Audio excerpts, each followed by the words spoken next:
¿Qué tal? Y bienvenidos a un nuevo capítulo de Futuro 360, como siempre por las pantallas de CNN Chile. Esta semana nuestro país ha registrado cifras críticas en cuanto a la propagación y efectos del COVID-19. Según estudios nacionales, el riesgo de contagio es mayor en hombres que en mujeres, y el grupo más afectado sería entre los 30 y 44 años, seguido por el de 45 a 59 años. Se ha informado además que las regiones más afectadas son Magallanes, seguida por la metropolitana y la de Antofagasta. En este capítulo podremos analizar más datos de la pandemia que nos afecta y también conocer grandes avances de la ciencia en nuestro país. Bienvenidos a Futuro 360.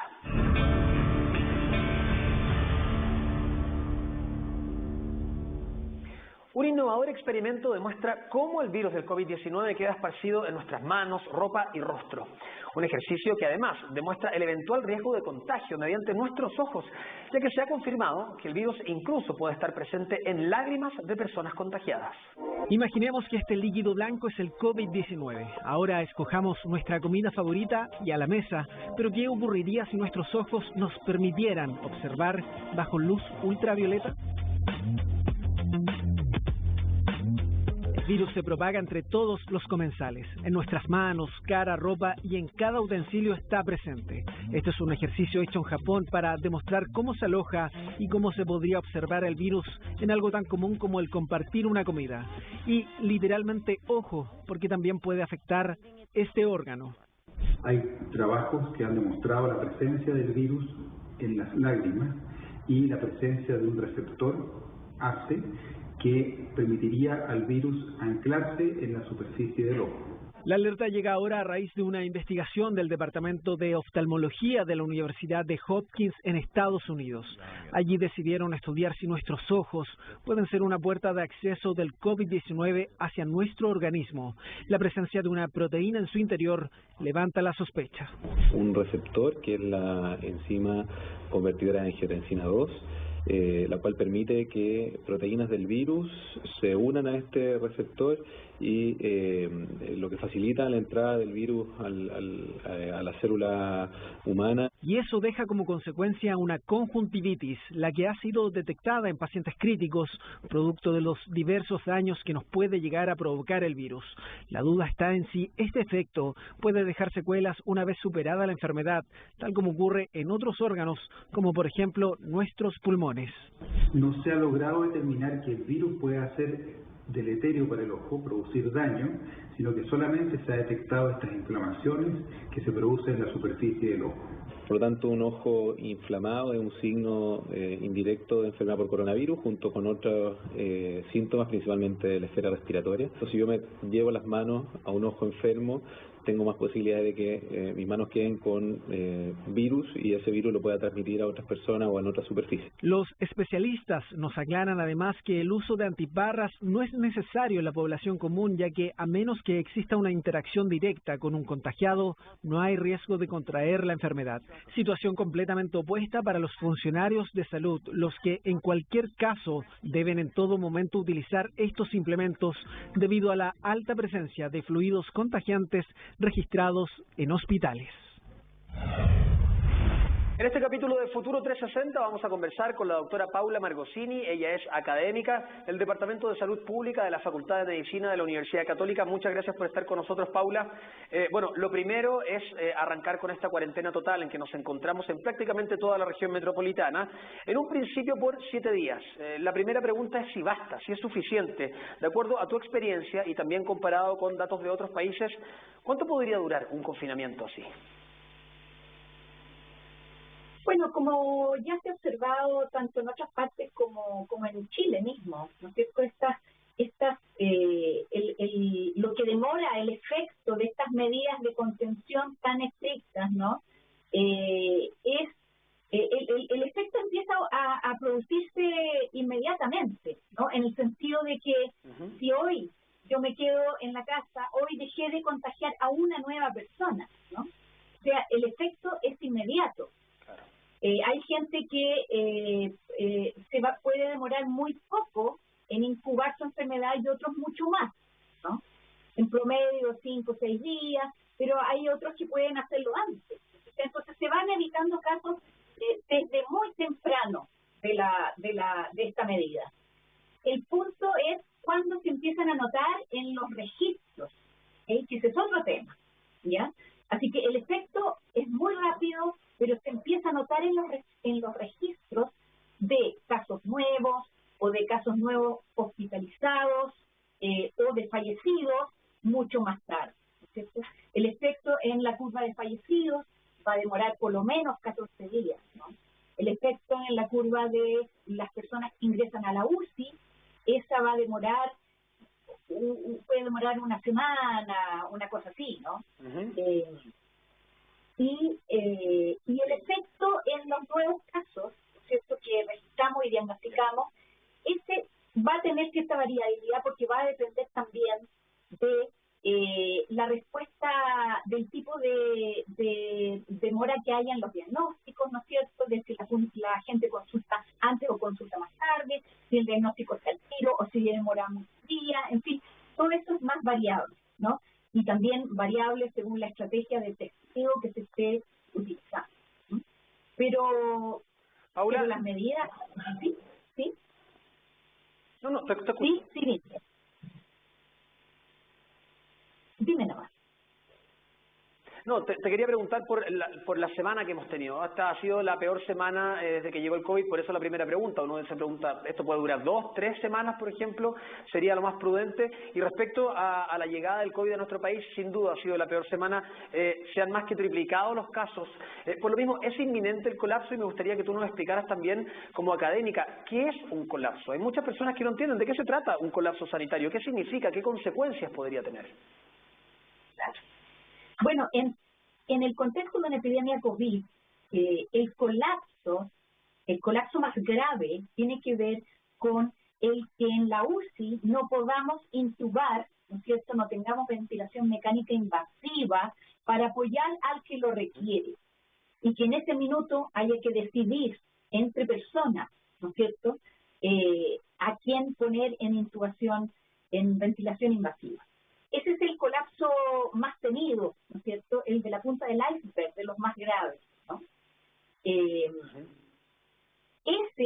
es el que tratan de evitar, ¿no es cierto?, todas estas medidas de contención, ¿ok? Se trata de que estas medidas lo que hagan, ¿no es cierto?, es evitar son varias cosas. Uno, evitar de que la demanda se produzca toda en un mismo momento. O sea, evitar estos pics únicos y aislados grandes. Entiendo. Es mucho mejor un escenario en que se van produciendo olas más bajas y ojalá asincrónicas. En el caso de Chile, por ejemplo, esto se da mucho, es asincrónico en distintos lugares del país en distintos momentos.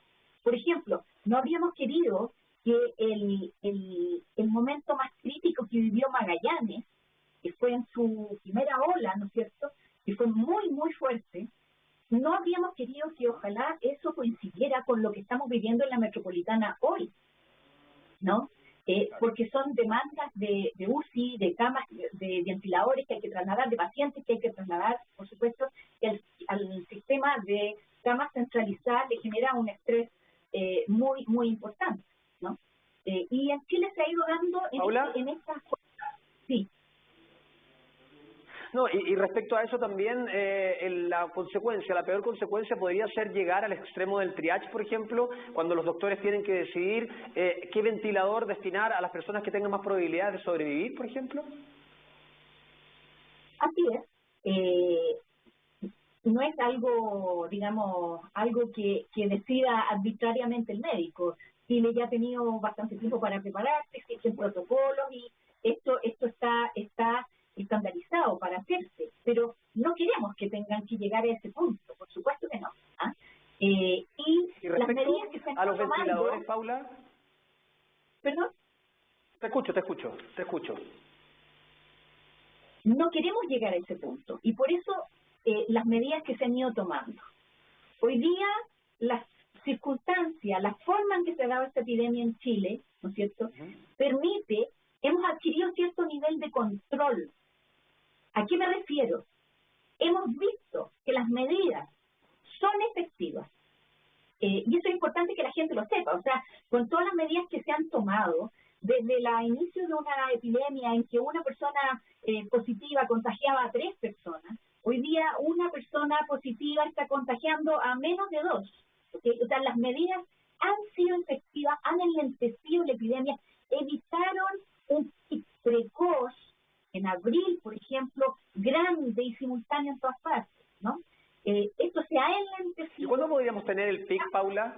Porque se había dicho que el pic iba a ser para fines de abril o principios de mayo. Hemos visto que los casos siguen creciendo día a día. Entonces, algunos incluso dicen que el pic de los contagios se podría trasladar 1 o 2 meses. De acuerdo a tu visión, ¿cuánto podría ser esto? Bueno, todo dependerá de la efectividad, de la adherencia a las medidas por parte de la población y de lo eficaces que seamos, porque acuérdate que esto no es solo cuarentena, ¿no?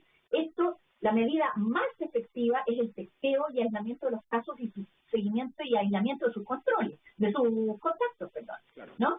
Entonces, en la medida que seamos muy efectivos en ambas estrategias, son dos las estrategias simultáneas, esto se enlentece más y puede transformarse en olas, ¿no es cierto? No necesariamente que veamos un pic, ¿ok?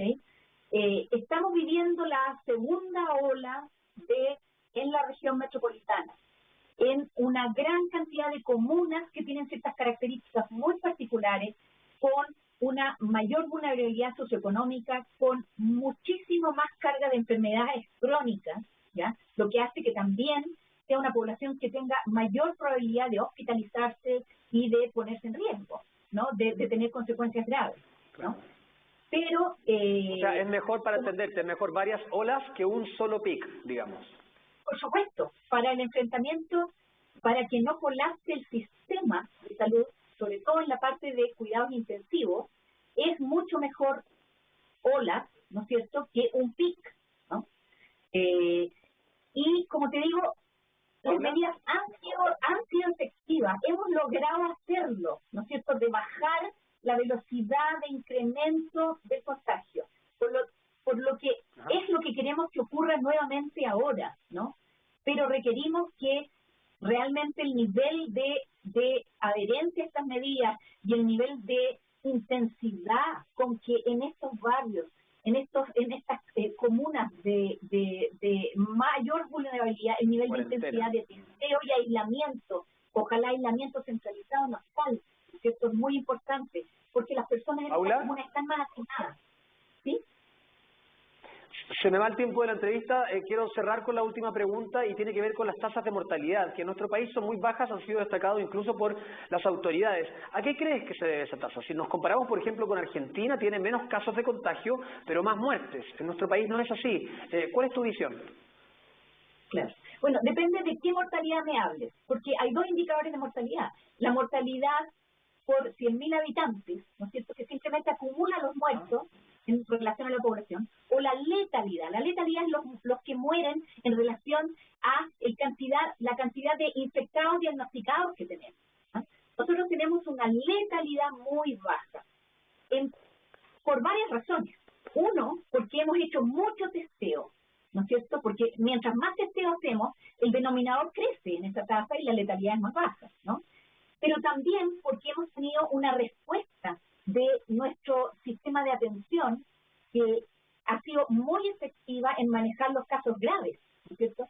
Y lo que tenemos, la forma en que funcionamos en los servicios de urgencia, en las UCI en nuestro país, es de un alto nivel y ha podido, al no colapsar, ha podido manejar bien esos casos y que la mortalidad, la letalidad de esos casos no sea tan alta.